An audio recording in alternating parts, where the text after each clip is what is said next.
All right. So this right here, this is actually what we were looking at. You'll recognize that table as the table I posted there. And this is actually a validation method for testing racehorses. Okay. I know, right? So, people bet extreme amounts of money on these racehorses to finish first, right? Like, and then they fix the races. You guys have heard of that before? It's like the plot of every mafia movie ever. Okay. Okay. So this is one of the ways the fix is in on these horses. You guys know that's the way it's said, right? Um and so you put in sodium bicarbonate. You guys know what sodium bicarbonate is? Baking soda. So you take baking soda and water, you mix it up, you take it into a needle and you inject it into the horse's muscles. Okay? And what this will do is it'll saturate the area around the muscles with a base. That base is then going to take any acid, say lactic acid, while you're running, right? And it's going to neutralize that acid. Okay? And so what it can do then is that lactic acid causing the horse's muscles to burn. Well, you're neutralizing it during the race, right? Anybody know why they don't want this done? Why it's like not just a normal thing? Okay, that's fine. I mean, you are hurting the horse. Like it's not healthy for the horse. And sometimes they overdo it and they mess it up and they kill the horse. But usually, most horse owners actually would not allow you to do this to their horse, even though they're winning the pot, because their horses are much more expensive than a single pot. So yeah, it's usually somebody that's legal doing it. A mobster. So the ban on this practice, what we do is you test. Does anybody know what this is? So does anybody know how you transport CO2 in your blood? Transport it in the form of carbonic acid. In your blood, it's going to deprotonate because your blood is not pH like 2 and 3, right? And so what you're going to have is the conjugate base of carbonic acid, okay, which is this right here, HCO3 minus. This is actually why your blood is a good buffer system, by the way. And then what's going to happen is this will get to your lungs. You have an enzyme that acts, works about a million times a second and converts this back to CO2, which you breathe out. Okay. Okay. So, anyways, they test the horse's blood for this carbonic acid, which would be this right here, right? Broken into after every race so that they can be sure that that horse wasn't tampered with sometime during the race, whatever. Right. Um, to do this, they need to, every time they get a new instrument, they have to use the instrument, take the mean, take the standard deviation, and make sure it's going to detect the same as the previous instrument. Okay? That you're not going to have completely different results. So, all right. Now, this right here is actually your critical values of F. This would be taking the standard deviation 1 squared over standard deviation 2 squared. This one would be for a 95% confidence level. This will be for a two-tailed F test, which is the test we're going to use for this next problem, right? So we're going to use an F test, which was the formula that was up here.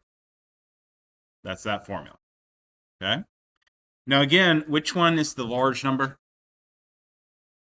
in an F test? The one on top, right? Okay. So you always put the large number on top in an F test.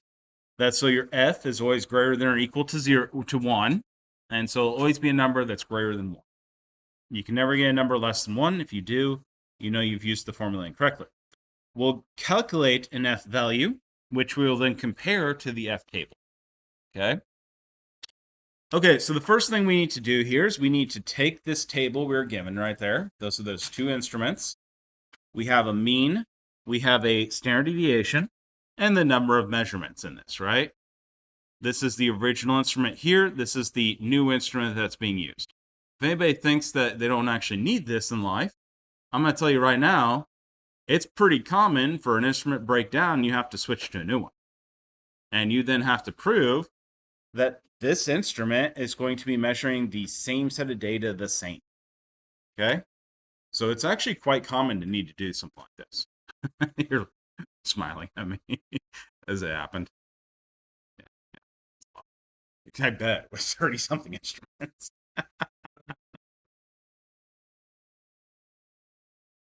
Yeah.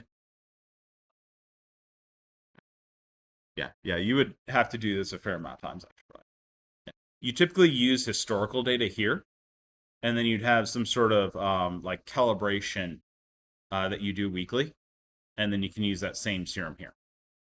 But um, anyways, especially if you're going to be using 50 instruments all side by side, you need to do this with all those. So right here, this is going to be your standard deviation of your new instrument. That's that number right there. Notice that number is larger than this one, right? So which one is S1? The larger number, which is the substitute, right? Okay. That N1 for that is going to be this right here. That's the number of measurements that correspond to that standard deviation. Why can't I just look at these standard deviations and go they're the same number or they're a different number? Why do I need to do all this math? What happens to standard deviation if I have different numbers of measurements? They could be different, couldn't they? Okay. And I could even get a mean and a standard deviation set that fit one to another, right? And it's just random chance that I don't have enough measurements that they'd look different. Okay. So that's what I'm actually testing.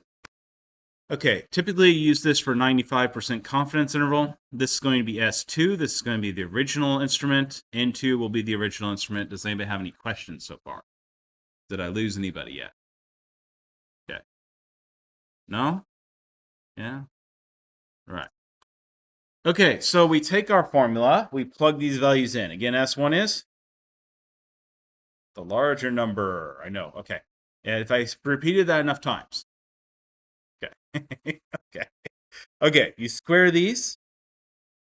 Once you've squared them, you're then going to divide. That will give you this number right here, which is the 2.82, right? Notice this is the sig figs here. This one is not a significant figure, but we need to keep those extra digits, right? So that we don't have rounding errors. We need to use it. Okay, so we look in our F table, okay? And so for S1, how many degrees of freedom do you have?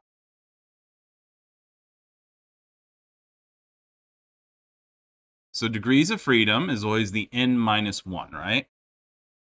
Yeah. So n minus 1 is 3. And so we look at our table for 3 degrees of freedom for the S1. Okay? Okay. And then the other one was 10, so 10 minus 1 is 9. And so that's degrees of freedom for S2. So we look on our table, we trace those over. See that? S1 degrees of freedom. S2 degrees of freedom. Everybody say okay? Okay. Note that if it gets over 30, you kind of have to do your best judgment of which one it's closer to in your estimate. Is it closer to every single measurement I could need? Like 1,000's probably close enough. And then you could use something more like the infinite, or 10,000 would be like an infinite. Okay. Hundreds, you have to use your best judgment in that case. Okay. All right. Now, so what will we find out here? Well, we look the F calculated here, 2.82. We look at our F table up here, 3, 9, right there. We said okay. And so that was 5. And so the F calculated, the 2.82, was less than the 5. And so what is the null hypothesis? They're not significantly different, right? So we have to accept that. Okay. If we had calculated a number and it was 7, what would we then conclude? Yeah. That there's a 5% chance of it not being significantly different, 95% chance there would be significantly different. Yeah. When you actually state these, don't forget to use the confidence intervals. Because you could be 5% is not enough. Yeah. And in your career, you will run into that 5%. Keep that in mind. You're going to do this like hundreds. If you do this 100 times, you're going to run into it 5 times, right? So be aware. Okay. So this would be like a test yourself thing. Does anybody have any questions about that? Okay. Yeah. It's not like super difficult to do the math and actually do it, but making the judgments can be a little tricky. Okay. Confidence intervals. So this is going to be where we start getting into students' t-test. There's actually 3 different types of t-tests that we're going to talk about, but students' t-test is the simplest, fastest, and the one you're going to end up doing the most because it's your students. But students' t-tests, you're going to compare results from different experiments. Okay, did everybody notice that? Compare results from different experiments. Okay, very important. You're going to evaluate the probability that the observed experimental result agrees with a known value. This is why it's typically referred to as the student's t-test, is because you have known values that you're comparing to, and they're from like a graduate student or a PhD or the number I give you, right? Okay. Does anybody think this ever gets used outside of student's t-test? Oh yeah. Like if an NIST gives you a known sample and they're trying to see if you're doing the experiment properly, calibrating your instrument properly, you'll actually could do a student's t-test because they actually know the result. Okay. So it's not just for students, but it is where you have a known result you can compare to. The confidence interval, this is the range of values which there is a specified probability that the true value lies. Okay. All things being equal, if nobody says anything, you're probably using a 95% confidence interval, or you're using a 66.6 repeating confidence interval, 1 sigma or 2 sigmas. Okay, it'd be rare for anybody to use anything else. So they don't mention it. Assume it's a 1. If they do say something and you think it might be a 95, then maybe it's a 2 sigma. Okay, so this right here is how you calculate the confidence interval. This is going to be the mean plus or minus the t right here. That's the student's t. That's going to be from the table 4.4, which we'll see in a bit.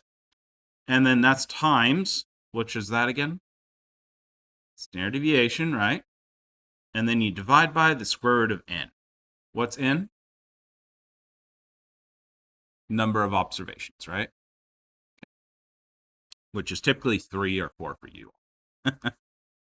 We'll get 7, hopefully, in this lab we did.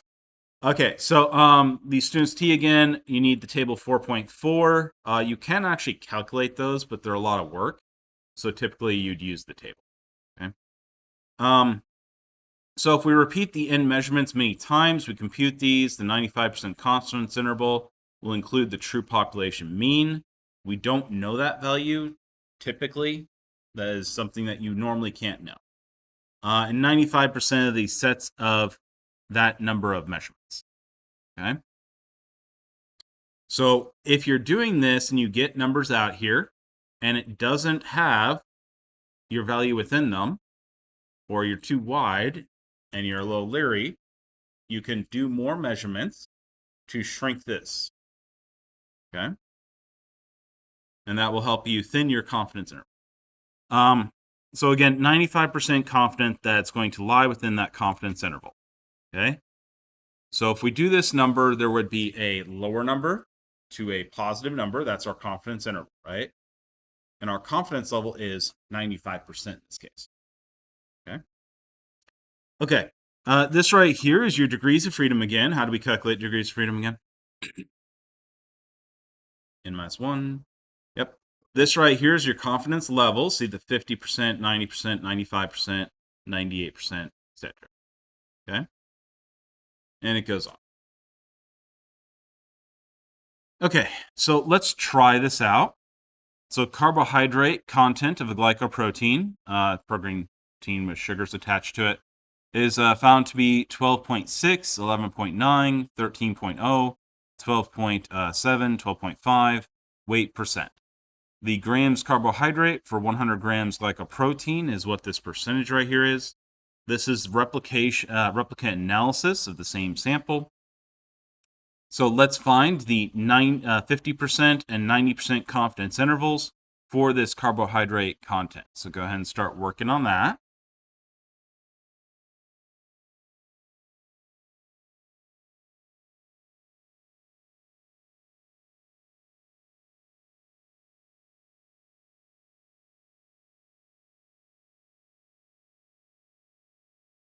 Which will be the smaller confidence interval, by the way?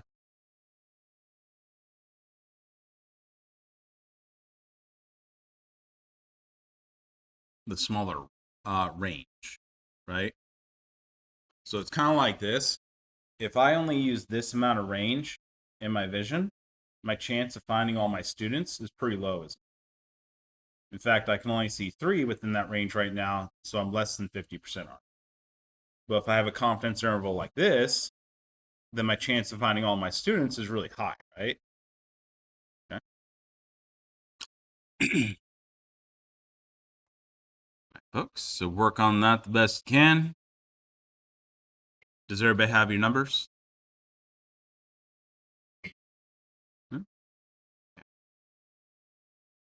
I'll go ahead and put the students t-test table up there. I don't know if you can even read it from where you are, but no? Okay. Then we'll put the formula up there. You guys can bring the student t-test up on your phones and computers and stuff. And book. I mean, it's in the book as well.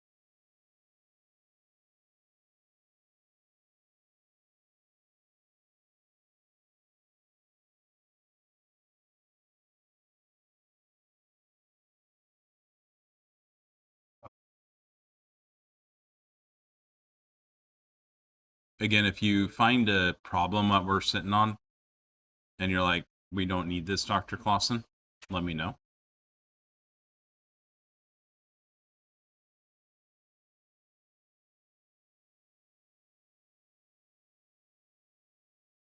Because there's always something I can use the time on, right? Tough to learn.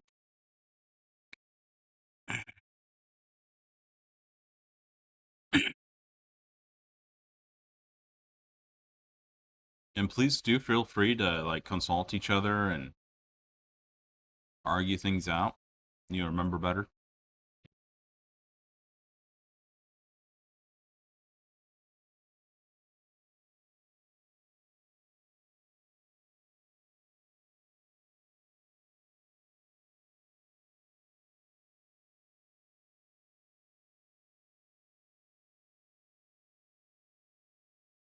By the way, in case you were wondering, this is the student.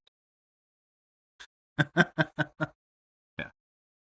Like the terminology's changed a bit, but that was the student for students t-test. Very clever man.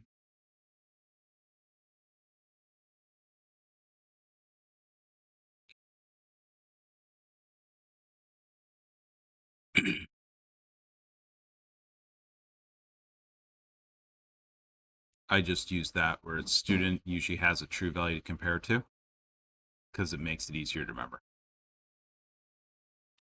Okay. Is everybody still making good progress? Let me know when you have hit a wall or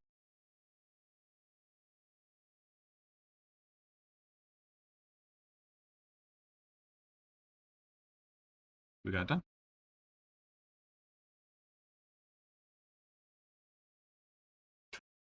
Give it another minute and then we'll go on, okay? See, people are still working.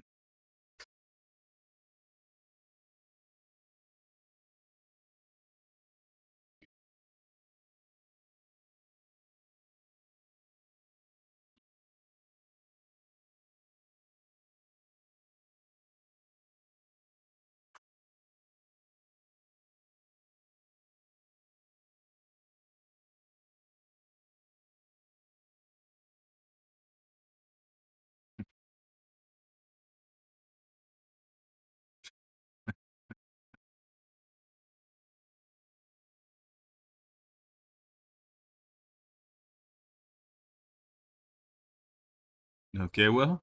Got it?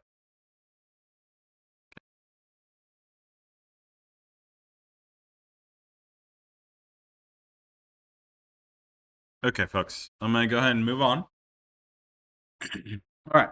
So, again, we're using this formula, right? So we're going to plug them in there. This is the table right here. And so we're going to go to 50. And I believe we were doing 95. No, 90. So 50 and 90. We need to look here. How many degrees of freedom? 1, 2, 3, 4, 5. So 5 minus 1. Go up here. And that's your degrees of freedom right there. Okay? Okay. So those would be what you need to write down on your sheet, right? You're going to need those numbers because you're going to have to put them in this formula right there. Everybody see it okay? Okay. All right, let's go ahead and start plugging things in. So the first calculation we have to make here is we need the mean. It's sitting there on its own, mean. So we take our values, we add them together, divide by the number of values there was, and that's our mean. In this case, it's 12.54. Everybody get that okay? Okay, cool. Okay, so the next thing we do is this one's for the 50%. So we go up to our table. How many did I say it was again? 4? 1, 2, 3. Okay, so 5 minus 1, yeah, 4. Grab that value there, right? Okay, plug it in. The next thing we have to do is we have to take that standard deviation. And so you have to calculate a standard deviation here. That's a little bit of a effort. It's that square root, right? Sum of xi minus the mean. And then you square those values. And then you divide that sum by n minus 1, which is degrees of freedom again. Okay. I know. I actually just taught that to a beginning class that I've never seen it before this morning. So, yep. So this is our standard deviation for those numbers. We plug those in. And again, over here, we are going to take n. Notice it's not minus 1. It's not degrees of freedom. If we had to plug in degrees of freedom, that would have been d, right? For degrees of freedom. Okay. So 5 square root of 5. Okay, we go ahead and solve that, and we see it's 12.54 plus or minus 0.13. That's the percent weight. Is everybody okay with that? Anybody get stuck anywhere? Yeah. This is this value. What I would do is I would make sure if I'm not sure about my ability to do this, take this number I just gave you and this result right here with the calculation, cover it up, and then try this problem and see if you can do it for me. Okay? Okay. Now, what does that mean again? So we have this confidence interval here, right? Okay, so we take this number, add that to it, take this number, subtract that from it, right? Anybody know what those numbers are?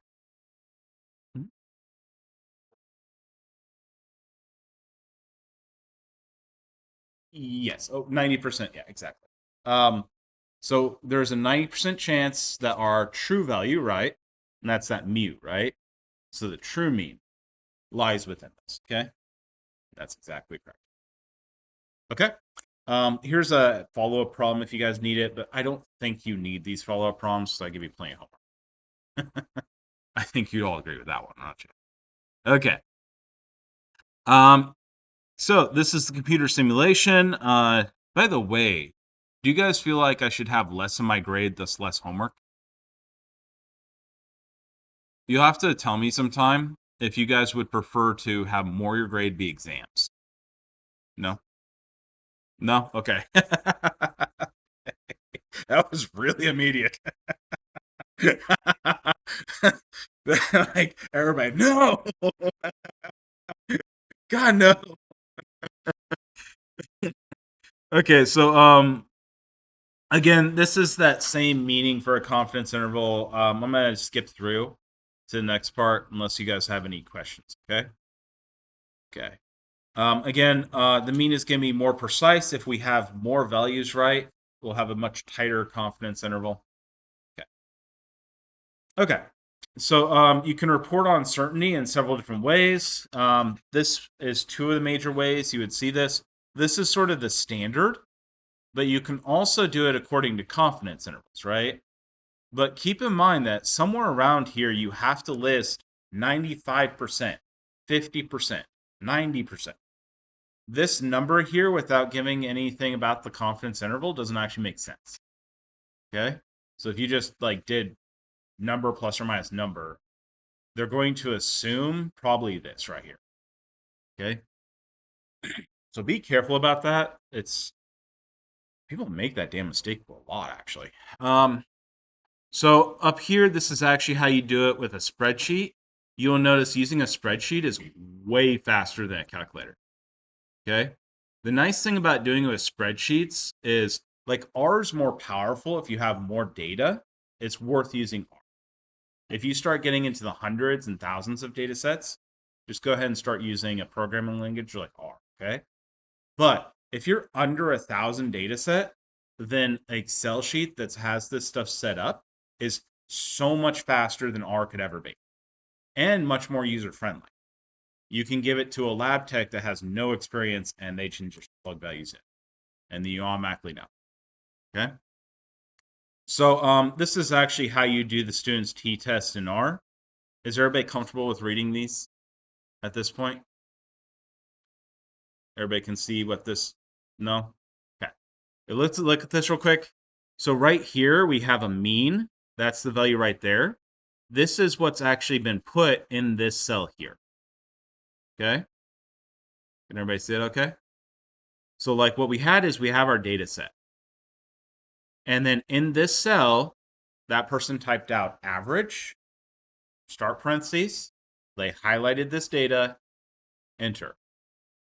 Okay? And that is automatically calculating out the mean now. If you highlighted down here, you could put another value in because you're recording more measurements because you need a very specific confidence interval. Let's say for an EPA test. And yeah, you could just keep taking measurements until you meet that confidence interval. Okay. Okay, this right here is then the standard deviation. Again, you're taking STDEV. There are different types of standard deviations. Be very careful which one you use on Excel. You can actually use them both for a sample or whole population. Okay, I believe it defaults to the partial population one, the n-1 one. Okay, if I remember correctly. And so again, we put STDEV.S here for the sample population. And we have highlighted the data set, same one as the average. You see that okay? Okay. The next thing we do here is n, and we can use the count command in Excel. So it's counting the number of data sets that are numbers here. Note, by the way, if you put letters in here at all, these will not count. Okay, they will no longer be numbers. So let's say I had put grams here. 6.377 G at the end. That cell would no longer be a number. Okay? And it would no longer count into the calculations. Right? That's why you always see the labels up here where it says data. Okay? Okay, so be very careful about that. If you mess that up, life gets difficult. Notice that we're automatically counting and doing all these. So we can just delete data sets out and it'll automatically shift all of that. Okay? It makes it very convenient. Degrees of freedom, we just have this number here minus 1. So it automatically updates every time. Okay? Is everybody okay with that so far? Okay. We put in our confidence interval here. Typically, it's not going to be represented in percentages. Though you could highlight this cell and hit the little percent symbol on Excel, and it would make that look like a percentage, but it's actually that number. Okay. This right here is then the student's T. This is how you call that right there. Okay. And so what we're seeing here is we do T dot inverse, so INV dot 2T. And then we're doing 1 dash C7. So we come up here and we're going down to C7. See that? Anybody know why it's 1 dash? 1 minus. So 100% to 95%. Okay? And that's because this is inverse. So we're actually putting in 5% because that's the likelihood it is not, right? This then is C6. That's our degrees of freedom up here. And so now it's calling those values. It's actually doing the calculation in the background, to be honest. But for you, it's calling those values. Okay. Note that you could actually do things for ones that are not on that table by using this. So this is an easy way to do something if you want to do like a 99.9999999% confidence interval. Okay. You can very easily do this. And then this will then give you your confidence interval. What it's doing here is you're calling C8 right there. Notice times C4, which is this one up here, standard deviation, right? So T times standard deviation. And then you're dividing by, this is how you do a square root, SQRT, square root, parentheses, the thing you want to take the square root of, and that is C5. Was that valuable, by the way? Okay, that helped. I won't normally do that all the time, but if you guys want me to do those, I can. Okay? I just kind of assume you guys can use Excel, but it's not always true.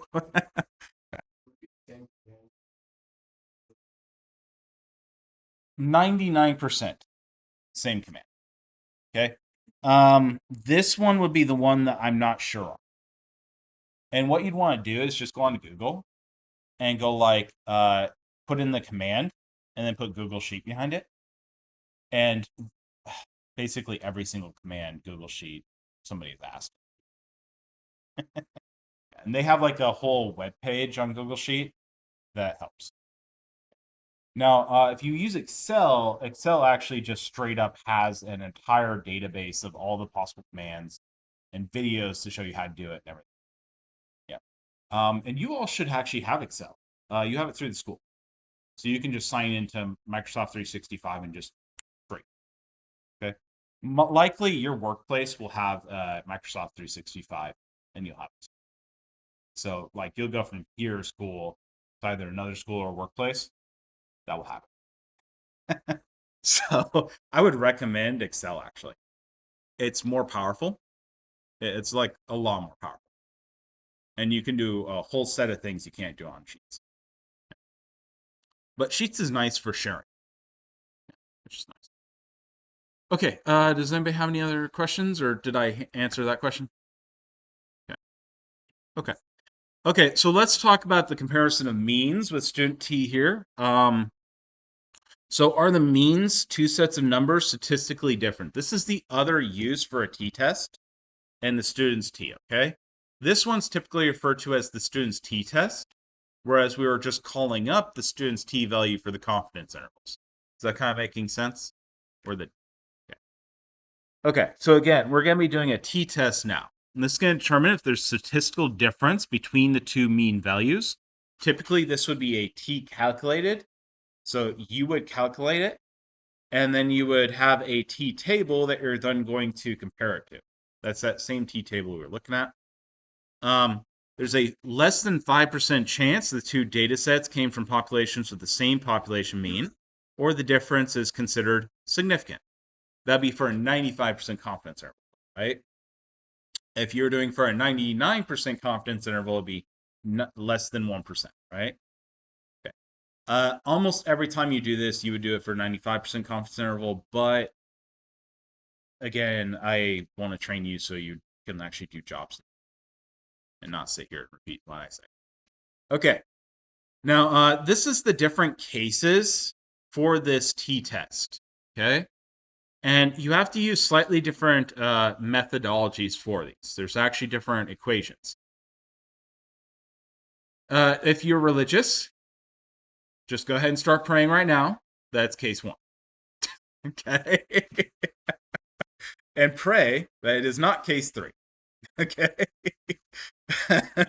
Okay, so case 1, you can compare a mean to a known value. Notice this is the typical student case that most students end up using. Okay?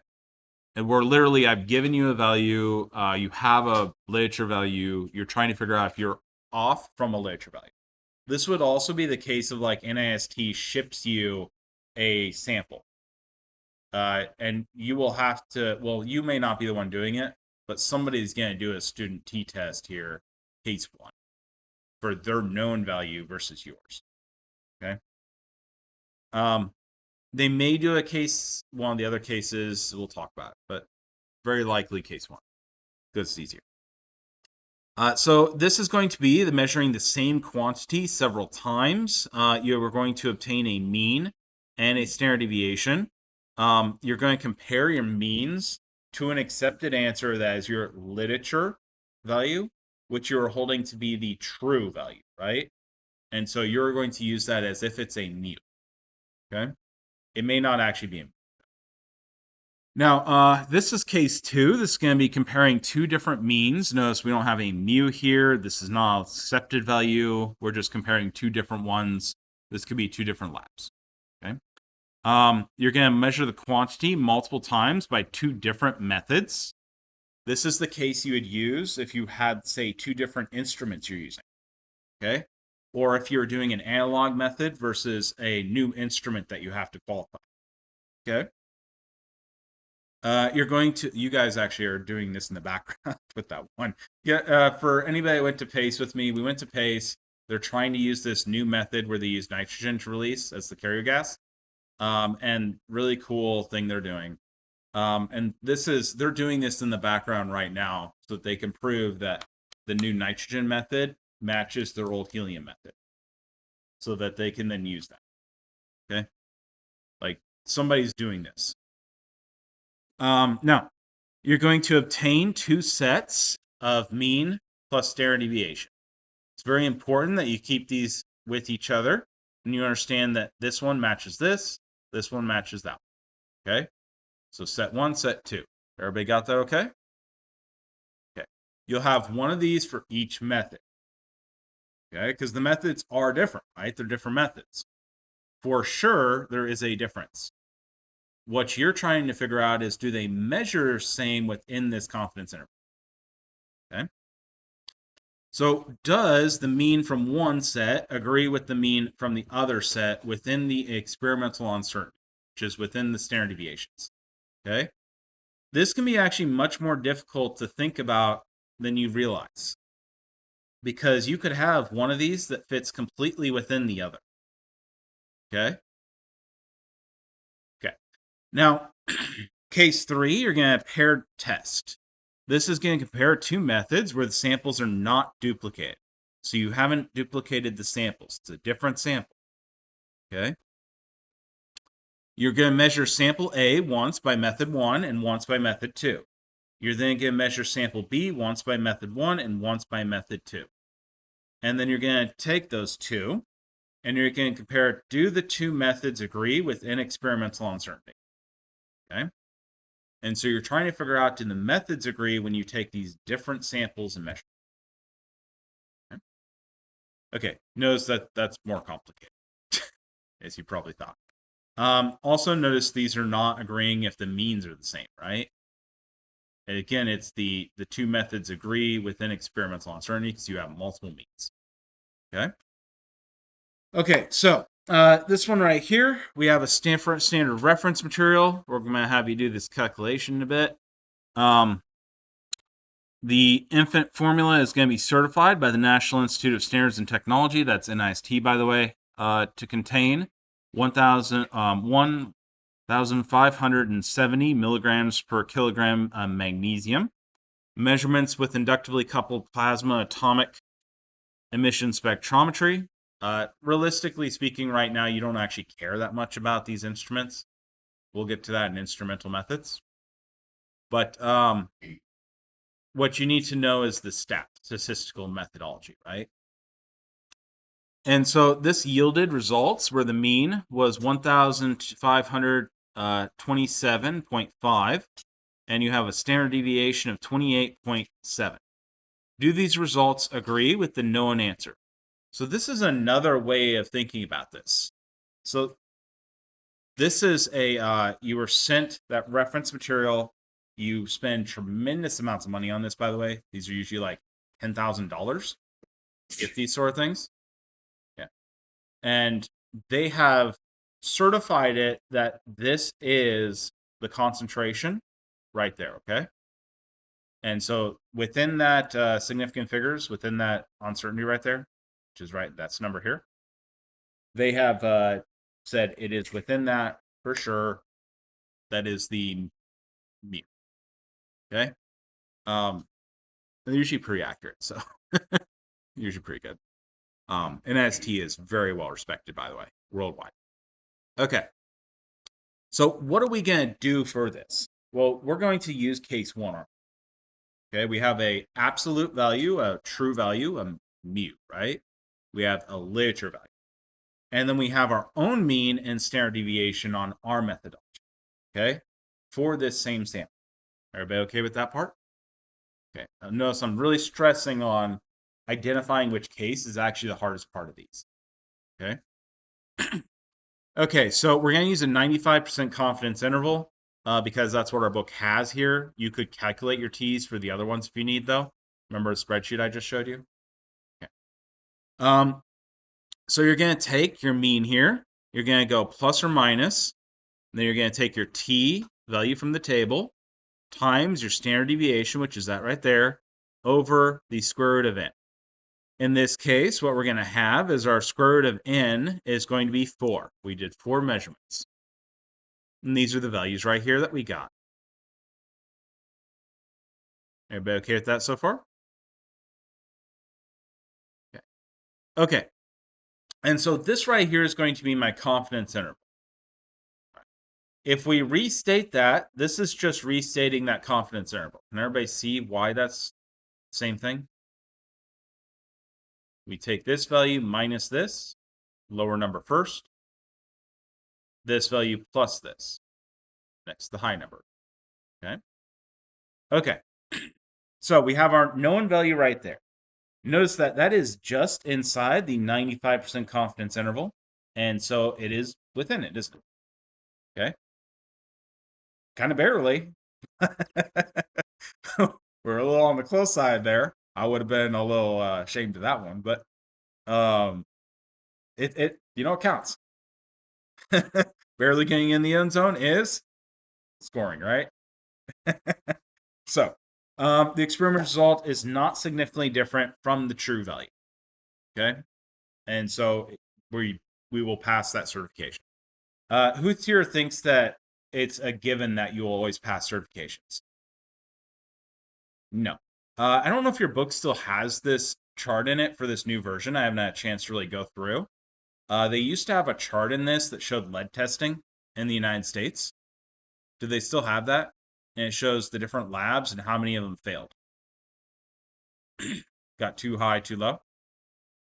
It looks like a bar chart with a line through it. So, bar chart, and then you have all these bars. And then you have like a range,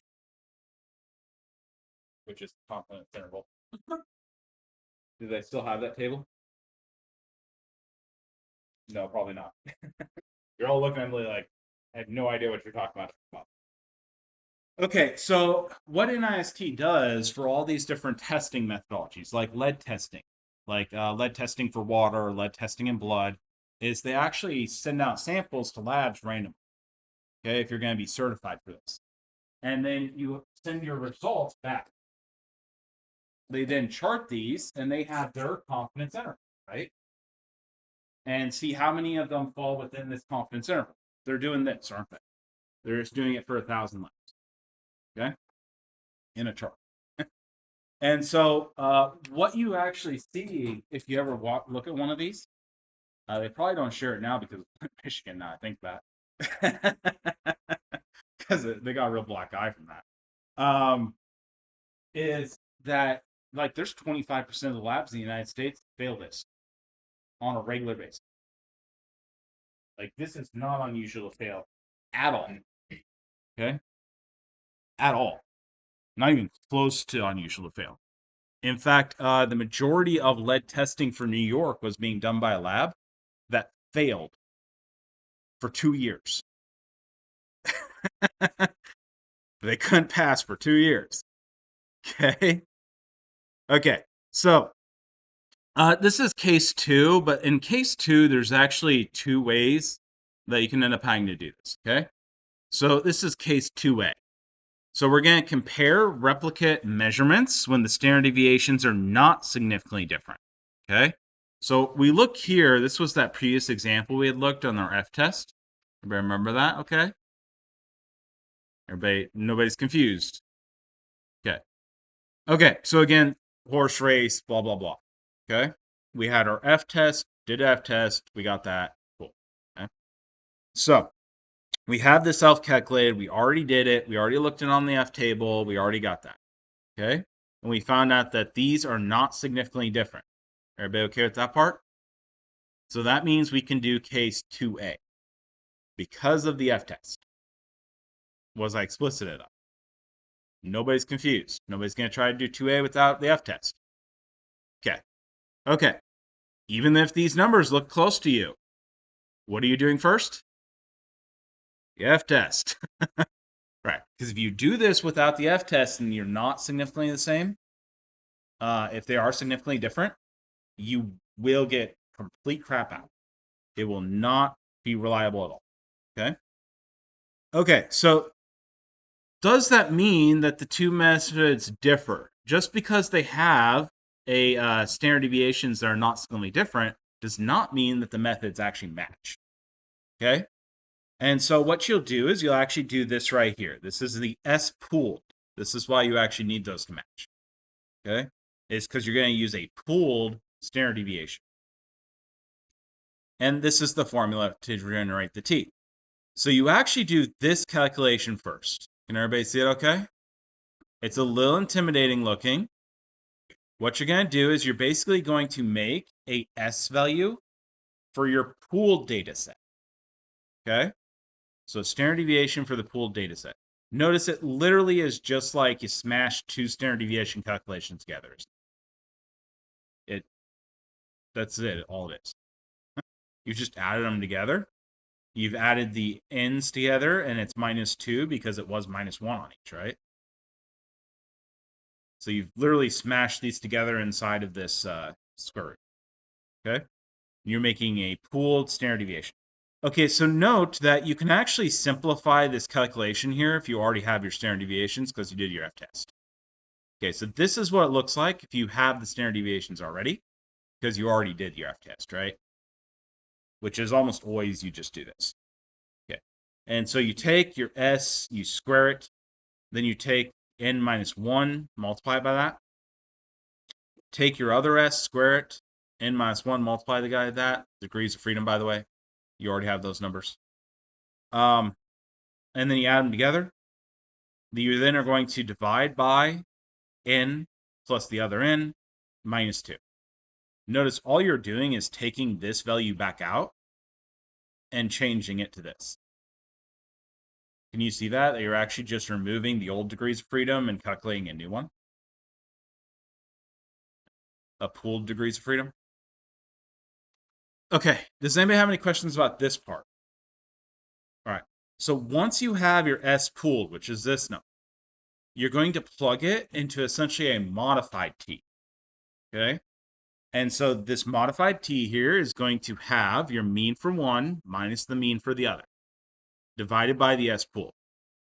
They are going to multiply the square root of your two n values multiplied by each other, divided by the n values added by each other. Okay. And notice this has to only be two sets of data here, right here, okay? It's more than two sets of data, it's not going to work. You just don't have the ability to do it. Did I confuse anybody or lose anybody yet? Okay, cool. Okay. Now let's go ahead and plug these in real quick. So these are the values we're plugging in from that previous problem. We have all those values. We plug the standard deviations in. That's 10 minus 1, 4 minus 1. Everybody okay with that? 10, 4 minus 2. This gives us our new S pooled here. Notice that number tends to be something that's about midway through these. How far midway depends on the number of these. Okay? The observations. Because it's kind of like an averaged one, right? It's a root average, if you will. Okay, so we plug our S pool down here. We have the difference in the means. Notice that has an absolute value, so this always turns out positive. Can you ever have a negative number here? No, it'd be imaginary if it was, wouldn't it? Okay. So you have your difference in the means divided by your S pooled, and then you plug these numbers in here. Take the square root. Anybody have any questions at all there? Okay. Okay. So we take our t calculated. We're going to look up our t table for this. And what you're going to do here is notice again our t table here needed degrees of freedom, right? So in this case, our degrees of freedom is that same modified degrees of freedom we'd use, our smashed together. Okay? So it's the 10 plus 4 minus 2 that was down here. Same number. You already calculated it probably. You look that up for 12 degrees of freedom on your 95% confidence interval on table 4.4, which is that student t-test table that we used before. We're going to compare the t-table to the t-calculated we just did right here. Okay. If the t-calculated is greater than t-table, then you're going to reject your null hypothesis. What was the null hypothesis?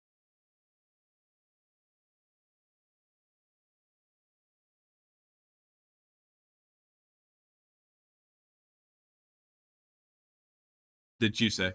Oh. Yes. Yes. Yeah. So there's a less than 5% chance that the two data sets came from populations with the same population. Or another way of saying 95% chance they're different, right? Okay. Very good. Okay, so we look at our values here. This is lower, isn't it? It's less, so we have it the reverse. So there's a 95% chance the two data sets came from populations with the same population. Okay? Which is good because we're using this to measure our racehorses, aren't we? No cheating for the races. Okay. All right. Anybody have any questions there? This is the Welch's t-test. So what if the standard deviations of the two methods differ? This is going to be case 2B, if you will. So Welch's test is unequal variance t-test. It's going to be a more general approach. You're going to compare the replicated measurements. And it's going to be applied when standard deviations of two data sets are differ. Okay, so this is Lord Rayleigh and the discovery of argon, by the way. And so this is the experimental data we're going to look here. And so dry air typically composed of 1/5 oxygen, 4/5 nitrogen. Everybody probably kind of knows that already at this point. Okay. About 20% versus 79%, 21%, 79%. Rayleigh measured nitrogen with two experiments at constant pressure, constant temperature, and volume. The mass of the N2 after removing O2 from the air, and then the mass of the N2 generated from chemical decomposition. So right here, we actually have the table. This is the one from air. This is the chemical decomposition. We have our averages, standard deviations, and now we need to figure out, do these tests match, right? Which ones did the two methods match? That if the two methods match, that gives an idea that these are closer to the mu, right? The true mu. Okay? If they don't match, then it's likely one of them's inaccurate, right? And so we have to go back and try to figure out another method. Okay, so are the two standard deviations different from each other? Are they statistically different? Again, they can look very similar, but one could be within the other, and still they could be significantly different, okay? So we do the F test. Again, we take the larger one on top. We do the calculation. Everybody's good with that? Okay. And we get 93.1. And obviously, if we look at 93.1, we obviously go, oh my goodness, that's high. It's a big number compared to the other stuff we talked about. We look up our F table and we find out, yeah, it's very different, right? Yeah. Big difference, which was kind of obvious from the numbers here. But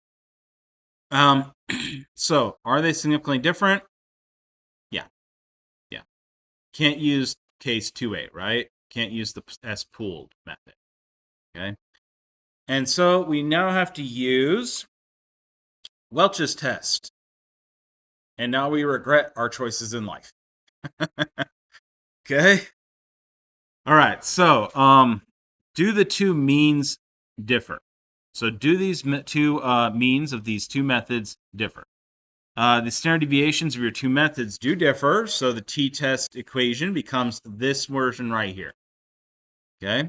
And so, we're going to take t calculated. This is going to be the absolute value of our mean 1 minus mean 2. Okay. And then we're going to take here, and we have to figure out this UI. Remember the UI from way back at the beginning? Which you probably don't remember, but hopefully you can go back and look at. Which was the SI, right? Standard deviation I divided by the square root of n. Okay. We need to calculate those now.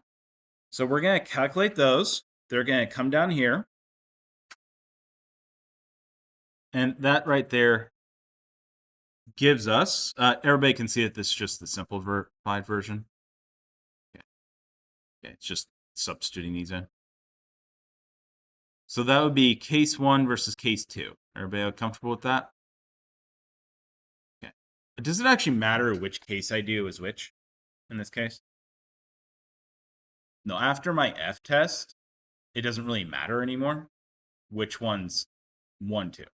Now, what I would do and recommend doing is if you do an F test and you select a case 1, case 2, label them case 1, case 2, and just keep that case 1, case 2. Because you will get confused because it'll get tiring. Okay? Okay, now here's the real kicker and the real pain in the ass. The t calculated is actually not that bad. Yeah, you gotta do some extra work here, but again, it's not that bad. The pain in the butt is actually the degrees of freedom. Okay? Because they don't actually add together nicely. Because these are two different standard deviations, right? So the degrees of freedom are not actually a pooled set. Okay?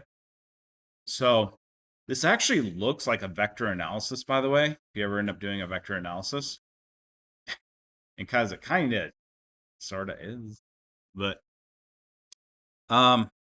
anyways, so this right here is going to again be our standard deviation 1 squared over the n1.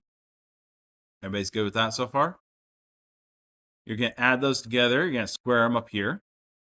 I recommend working this problem in pieces, because if you try to do it all at once, you are going to misplace a parenthesis. Okay?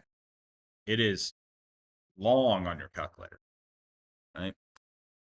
This then is going to be the same numbers here. See that? Okay. And you're going to square those individually. Again, another reason to do it piece by piece. And then what you're going to do is you're going to have to divide those by the degrees of freedom individually. Okay? So n1 minus 1, n2 minus 1. Notice that this is the simplified version. So once you've figured out these u values, which you needed up here as well, you can use this formula instead. And so it's a little easier to plug things in. Okay? So it's u1 squared, u2 squared. This one's u1 quad, u2 quad to the 4th power. And then degrees of freedom down here. Everybody go with that? Okay. Yeah. Yeah. Okay, so this may not give you an integer value, right? You look at all those numbers, very likely this will not give you integer. Okay? It'll give you something very close to an integer, though. And so you should round that number to the nearest integer. Okay? Same rounding rules as always. If you have a close case, like a 3.5, double check your work, because I've actually never seen a halfway between. Okay? They're usually pretty close, like 7, 3, that sort of thing. But you could get a 0.5. I mean, it's possible. It's pretty unusual. So it never hurts to double check your work if you have something unusual. Okay. So you get your degrees of freedom. You're going to compare the T calculated, which you got up here, to the T table for 95% confidence interval. But you need to use this degrees of freedom, okay? Because you can't just directly like add the numbers together. Yeah, that's where the problem was. All right. So we look at these. We did the calculations here, and we have our average here, the mean, the standard deviation, number of measurements. We plug all these values in. We get a T calculated of 21.7. Again, our F-test, remember, told us these were significantly different standard deviations. So we had to use the Welch. We do our degrees of freedom. We plug these in. And we get 7.17. We round that to what again? 7. We go up onto our T table. And so we go to 7 for our degrees of freedom, 95% confidence. It's 2.365. We see that the T calculated here, 21.7, is way above the T table, right? 10 times above. So the obvious difference between the two data sets is highly significant. So it's actually, we could have done a larger confidence interval, 99%, that sort of thing, and it still would have been significantly different, right? So it really tells us, yeah, there's a difference here, okay? And we have a big difference. Okay. This is actually how you do this in spreadsheet. Okay, so this is a paired t-test for comparing individual differences in case 3. Case 3 gets so mathematically complicated and has so much parts that you'd have to calculate that I don't know if I've ever actually done it by hand. Okay. Typically, you would do it in a spreadsheet, or you might do it in R if you're doing larger data sets. The nice thing about spreadsheet is once it's made, then you can just plug values in for the rest of the time and get quickly. Okay. So this is going to be 2 methods to make single measurements on several different samples. Okay. And so you use like 2 different methodologies, and then you have multiple samples that you're using for each. Okay. It's going to be very important to actually match methodologies because you're not always doing the exact same sample. Right? Okay, so do methods give the same answer within experimental uncertainty? Right here we have our spreadsheet. This is going to be cocaine on 4 $1 bills and 2 $5 bills randomly collected around a metro area. It's a very common one for people to do with their new fancy instruments. By the way, the number of $1 and $5 bills that have cocaine on them are pretty small, actually. Okay. The results using calibration curve are going to be shown in column B. There. While the using standard addition calibration are going to be shown in column C. So what we've done is we've used 2 different methodologies here with these samples. And we've gotten the calibration curve versus a standard addition. So calibration curve where we do a known concentration and calibrate it versus standard addition where we've spiked these with cocaine, a standard amount. Okay. Okay. This is your differences here. This is why this is much easier to do in Excel, by the way. So you can do a bunch of differences very quickly. Okay. So let's look at the math for this. Oh, I'm already at time. I'm past time. Okay. Try it. Try homework. Let me know if you have any issues. If there's any questions you have, bring them up. Okay. You all have a wonderful day.